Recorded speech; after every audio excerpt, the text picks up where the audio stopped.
is Jake. If you have not listened to Jake's podcast, Create a Comic, you really need to. It's a great podcast. It's one of my favorites. And guys, give yourself a round of applause for coming out and supporting live comedy. That's really fucking awesome. I know what you're whispering about over here. So, but it's thank you so much for coming out and celebrating live comedy. You guys could have done anything tonight. You guys could have stayed home. You guys could have played a board game. You guys could have gone to the movies. Do you guys like movies? No. Yeah. No? Yes? Okay, so no, yeah, that's fine, that's good. I mean, those of you who do like movies, do you guys like scary movies? Anybody? Okay, what are some of your favorite scary movies? Scream, yeah. Don't ever trust teenagers, exactly. Any others out there? Any faves? Candyman.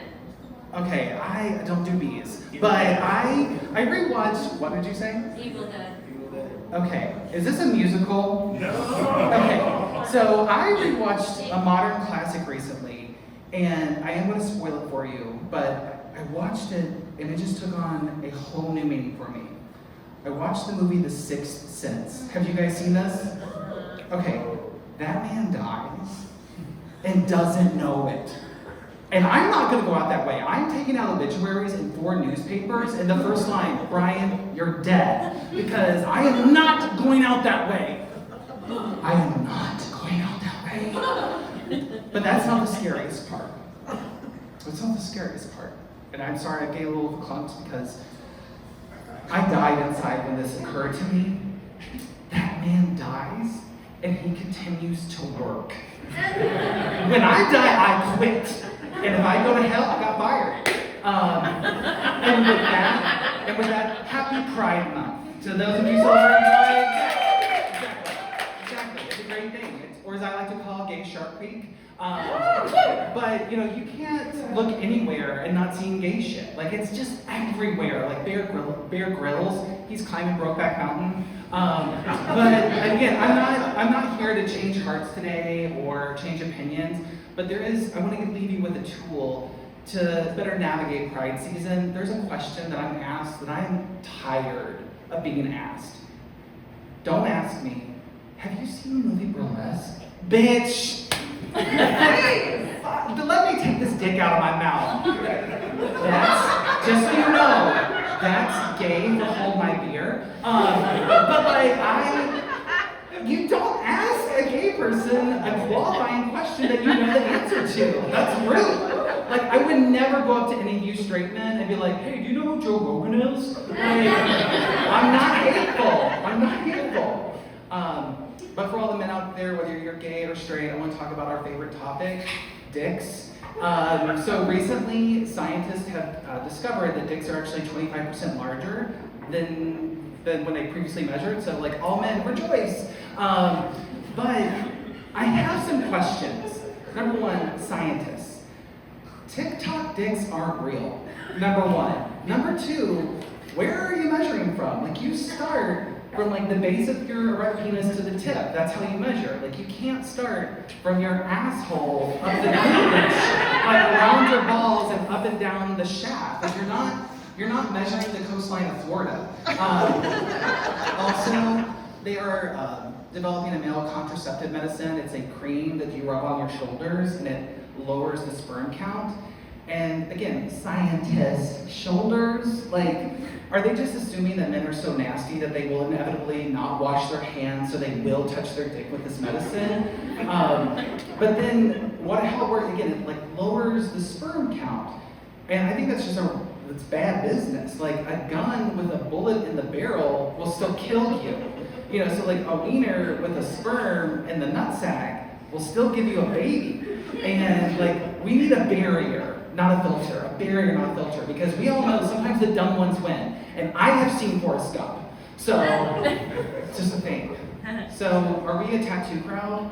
I know we are. So, people like to judge people with tattoos, and it's not right. They're like, how's that gonna look when you get older? And like, is that dolphin gonna be a whale? Is that butterfly gonna be a pterodactyl? Is that Bible verse in calligraphy gonna be Sanskrit? But a little PSA for you, people with tattoos don't give a shit, okay? Like they don't give a shit what you think. And this is our opportunity as a people to pivot.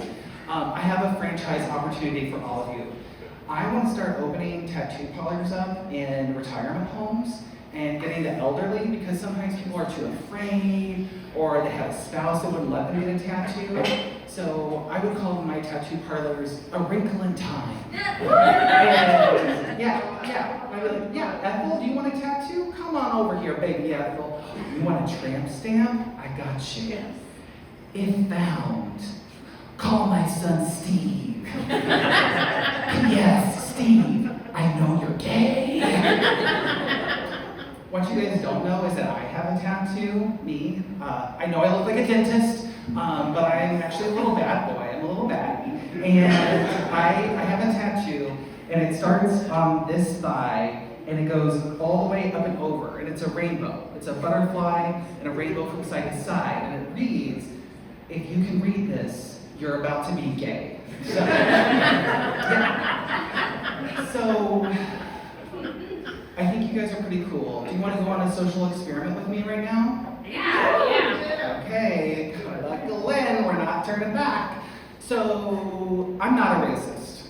That says every racist. And when you are actively trying to be not racist, you do things to not be perceived as racist, to fight racism, things like that. So, there's a drink I will not order because I don't want to be perceived as racist. And I'm going to use the word, be brave, Brian, be brave, be brave. I'm not going to order a Negroni. And I don't understand why it's so triggering to me. It's an orange colored drink. It's not black, it's not African American, there's not some sort of stereotype. So I want to eliminate racism from our lives right now, and I'm going to rename that drink the Orange Igor. So, okay, so those are the social experiment results right now that I was doing. So what I learned right now, what I've confirmed, is it's not the nut part of the word, it's the Igor. It's not the nut, it's the Igor. It's not the nut, it's the Igor. And now what I'm learning is I should stick with Negroni. So yeah, I'm gonna stick with Negroni.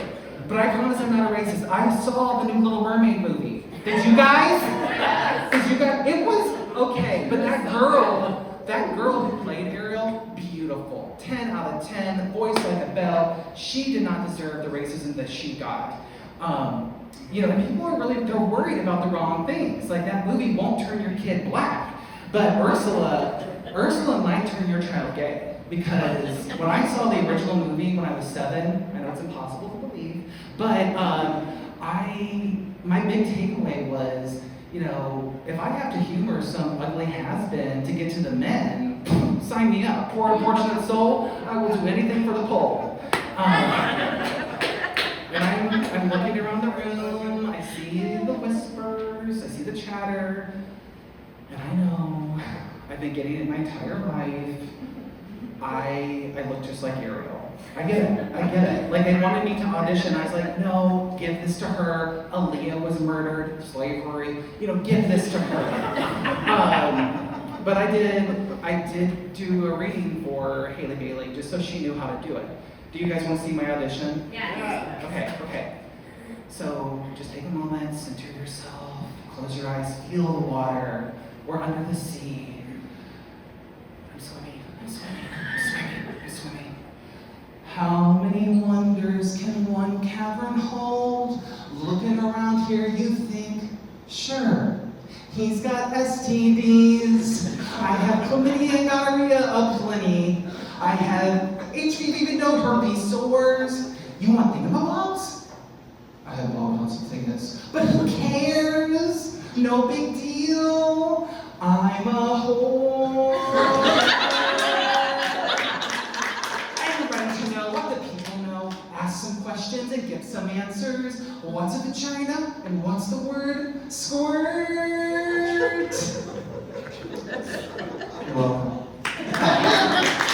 Guys, come back. It's not Ariel, it's me, Brian Wells. It's not Ariel, okay? But for real, that is my time. I'm Brian Wells. Thank you guys so much for having me.